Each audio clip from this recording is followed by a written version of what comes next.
किसान साथियों राम राम। आशा और उम्मीद करता हूं कि आप सब ठीक ठाक होंगे।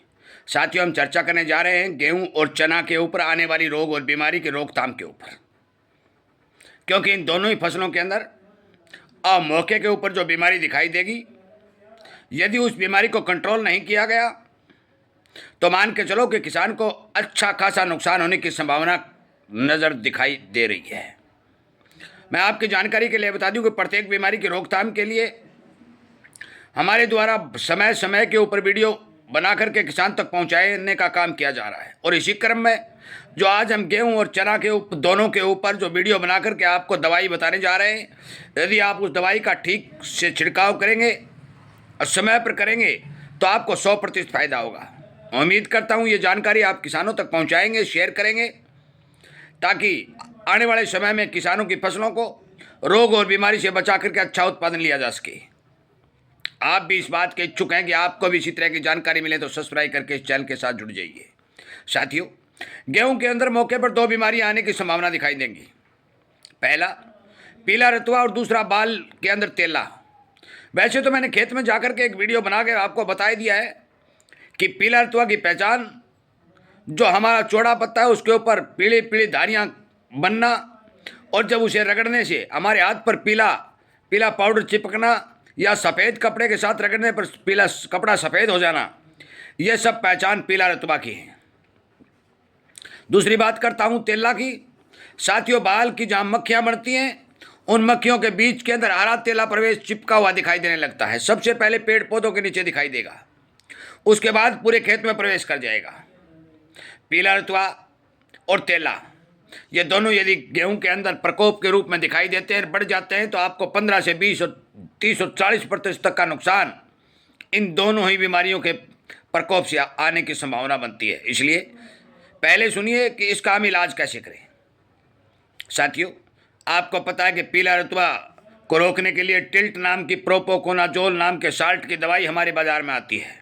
बेहद सस्ती है, 500-600 ग्राम प्रति हेक्टेयर, 500-600 ml प्रति हेक्टेयर के हिसाब से आप इसका छिड़काव कर सकते हैं। आपका पीला रतुआ जहाँ भी दिखाई देगा खत्म हो जाएगा। सबसे पहले पीला रतुआ खेत के कोने से शुरू होगा और पूरे खेत में चपक जाएगा। इसलिए समय समय पर खेत की निगरानी करें। जब भी प्रभाव होता दिखाई दे, इस साल्ट की दवाई का स्प्रे कर दें। और जो हरा तेला आपकी बाल में चिपका हुआ दिखाई देता है, मैं आपकी जानकारी के लिए बता दूं कि उस हरा तेला को कंट्रोल करने के लिए आप कृपया करके एक तारा नामक जो दवाई हमारे बाजार में आती है, भुजिया टाइप में जो आती है, सूखी आती है, उसका वही 250-300 ग्राम प्रति हेक्टेयर के हिसाब से दोनों को मिक्स करके स्प्रे करेंगे तो आपको संपूर्ण रूप से निजात मिलेगी। स्प्रे समय पर करना जरूरी है। ज़्यादा लेट करोगे, ज़्यादा प्रकोप बढ़ेगा, उतना ही नुकसान होगा। इसलिए बेहद और सस्ती और असरदार दवाइयों का चुनाव करके अपने खेत में स्प्रे करें। अब बात करता हूँ चने पर। साथियों, चने के अंदर दाने को खाने वाली सुंडी का प्रकोप बढ़ने की संभावना अब बनती नजर आ रही है। गर्म दिन आने शुरू हो चुके हैं, चने के फसल में फार और फल लगना शुरू हो चुका है, और एक फिड़किली आती है जो लगातार उस फूल के अंदर अंडे देती है, और अंडे से फट करके वो लट बनती है, और लट फिर चने के भ्रूण को खाना शुरू कर देती है। साथियों, इससे पहले कि वो अंडे दे, भ्रूण बने और लट बने, यदि हम उनको नष्ट करने में कामयाब हो जाते हैं तो हमारी चने की फसल को सुरक्षित रखा जा सकता है। परंतु एक बार यदि प्रकोप बढ़ जाता है तो भी हमें 5-4% का नुकसान हो जाता है, और चने के दानों को कंडम करने का काम ये लगातार करती रहती है। इसलिए मैं आपकी जानकारी के लिए बता दूं कि चने के अंदर समय समय के ऊपर 2 स्प्रे करनी बहुत जरूरी है, और दोनों ही स्प्रे का गैप 15 दिन का होना आवश्यक है। पहली स्प्रे यदि आपको फूल फल अच्छे दिखाई दे रहे हैं तो आप इस समय कर सकते हैं। 15 दिन बाद में फिर दूसरी स्प्रे कर सकते हैं। दवाई कौन सी लें, मैं आपकी जानकारी के लिए बता दूं कि इमामैक्स बेंजोएट नाम 5% नाम के एक साल्ट की दवाई आती है।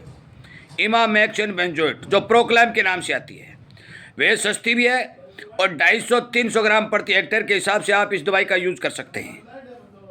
यदि आप इस दवाई की 2 स्प्रे निकाल देंगे तो मान के चलो कि आपका फसल का जो सचरी है, जो पैदावार देने का क्षमता है, वो यूं का यूं सेम का सेम आपको सही दिखाई देगा, दाने सुरक्षित दिखाई देंगे। साथियों, एक बात और बता देता हूं, चने में आप स्प्रे करते कोई दिक्कत नहीं आई, परंतु गेहूं में थोड़ा स्प्रे रोकने में फ़ायदा होगा, क्योंकि अब मौसम 2-4 दिन के लिए ख़राब बताया जा रहा है। यदि बरसात हो जाती है, 1 आंगड़ या 2 आंगड़ जितनी भी बरसात होने की संभावना दिखाई देती है, यदि हो जाती है तो फिर पीला रतुआ एक बार बरसात होते ही धूप जाता है। आप 5-7 दिन डट के भी स्प्रे करते हैं, क्योंकि पीला रतुआ का स्वभाव है कि ऊपर से यदि बरसात होगी तो वो धूप जाएगा, दोबारा से फिर एक्टिव होगा। रात को मौसम का ठंडा होना, दिन में थोड़ा गर्मी दिखाई देना, ये 3 प्रकार की बीमारियां, चने के ऊपर सुंडी और गेहूं के ऊपर पीला रतुआ और तेला, इनका प्रकोप 100% बढ़ेगा।